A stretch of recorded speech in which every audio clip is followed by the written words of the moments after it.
Hello, Goncalves graduates. Mrs. Goncalves here. I hope you're all doing well, working on your packets, which is the reason why I'm making this video today. I wanted to talk to you a little bit about math and multiplication. You all have this math packet. This is the newest packet, 4.1.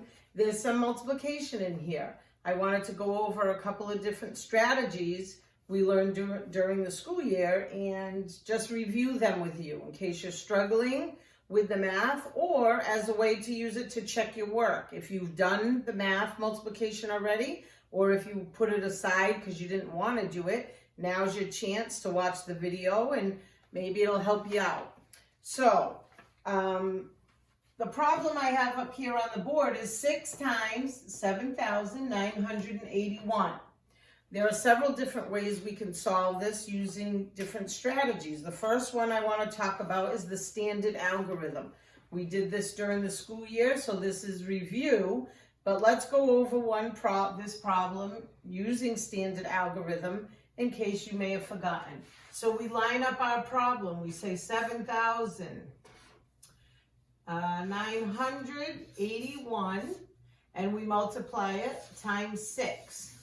Okay, we always start in our tens column, remember, and we go we start in the ones, tens, hundreds, thousands, and our 6 is our number we're going to multiply by.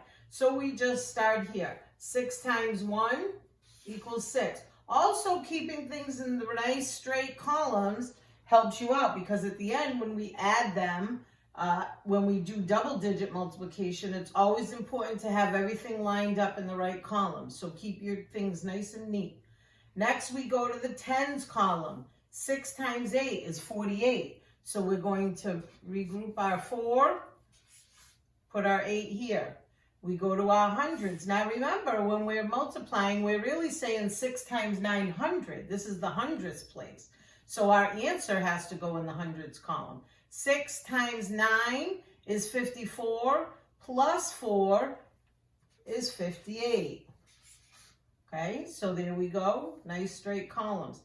Now we're going to multiply our thousands column.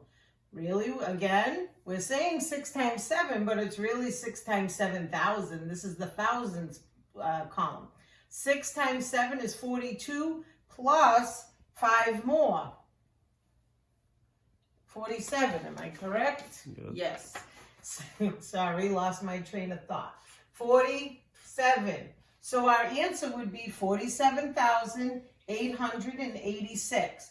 You see how all my columns line up nicely? And here we went over to the 10,000s column because we had regrouped the numbers. So when we added that, gave us 47,886. So that's our standard algorithm, right? Now the other one I want to talk about, which again, another strategy to do multiplication is using area model.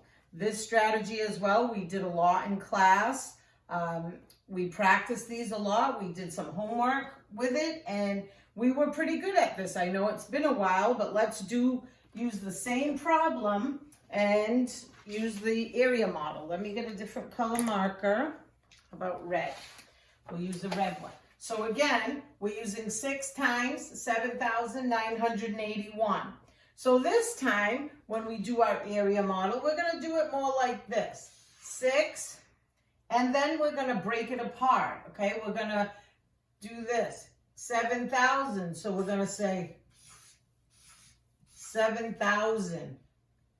Then we say this. Remember, I told you this is the hundreds column, so this is 900. So we would say plus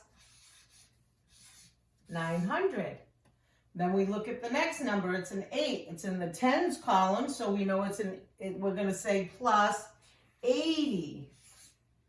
8 in the tens column would equal 80, and then plus a 1 in the ones column will just be 1, right? Then we're going to create a nice box here to complete our problem. Now we're going to take this 6 and we're going to multiply times each area. So first we're going to say 6 times 7,000. That seems like a lot, but if you remember the strategy, all we do is say 6 times 7, and we know is 42. And we place the zeros. There are 3 zeros, so we're going to place the 3 zeros. 6 times 7,000 is 42,000. Okay, here's our first column. Now we're going to say 6 times 900. Again, we have these zeros, so we can just use the factors we know. 6 times 9, we know is 54, and we place the zeros. 2 zeros, so we place the 2 zeros. 6 times 900 is 5,400. Okay, you remember placing the zeros in our answers and just multiplying the facts we know. Next, we look at the tens column. Here we go. 6 times 80. So we look at the factors we know. 6 times 8, we know is 48. We're in the tens column, there's 1 0, so we add the 0. 6 times 80 is 480, okay? The last one, 6 times 1, easy one, we know is 6. Now, we have all of these products here. Now what we need to do is add them all together to get one whole number. So we get, again, the number, the product for 6 times 7,981. So we say the first box, we had 42,000. Now again, like I told you before, lining these up in the proper place value chart is going to give you the right answer. If you put things out of order, in the wrong columns, you're going to get the wrong answer. So the next one, 5,400. So it's in the thousands column, the biggest number. So we put the 5 in the thousands column, 5,400. Okay. The next one is the hundreds column. So the 4 goes in the hundreds column. So here's the hundreds. We know that first number goes in the hundreds column. And then we add the rest. The last one, little 6 over here, is in the ones column. It's the only number. We find our ones column. We add the 6. Now we're going to add. You see how I have nice columns? Everything's right where it belongs. When I add all my products, I'm going to get the correct answer. The first one, 6 plus zeros is a 6. 8 plus more zeros, 8. 4 plus 4 is 8. 5 plus 2 is 7. And the 4 alone, we leave it as a 4. So here we have 47,886. There's our answer. It's the same answer we got when we used the standard algorithm. Okay, 2 different strategies, standard algorithm and the area model gives us the same answer. You can choose which one works best for you, which one you find easiest. Now, when you look in this packet, you're going to see many math problems. So I just outlined a few here in the packet. They're little word problems. And it says, use what you just learned to solve these problems. Now, in this booklet, they also outline where did I write that? Give me a second.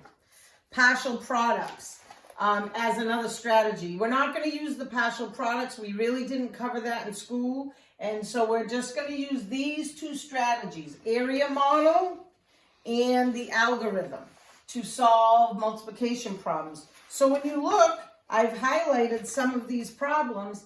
Use the space provided, and if you want, try both strategies. First, try it as the standard algorithm, then try it using area model. They also give you examples of area model here in the book.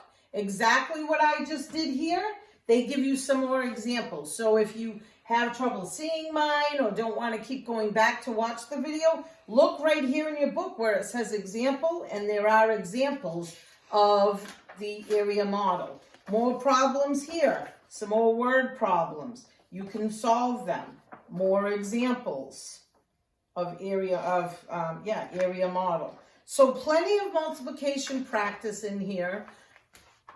strategies we did learn in school this year. It's just, it's been a while, so I know you get a little rusty. So try to take what I just went over and use it. Also, later in the week, we're going to have math tutoring class. So if you're struggling with this, we'll tell you what day and time you can log on to the Google Classroom, and it doesn't matter whose class you're in. If you're in Miss Lima's class, Miss Pimentel's, Mrs. Noon's, or mine, and you're struggling with this, you can log in at the time I tell you coming up this week, and I'll help you with it.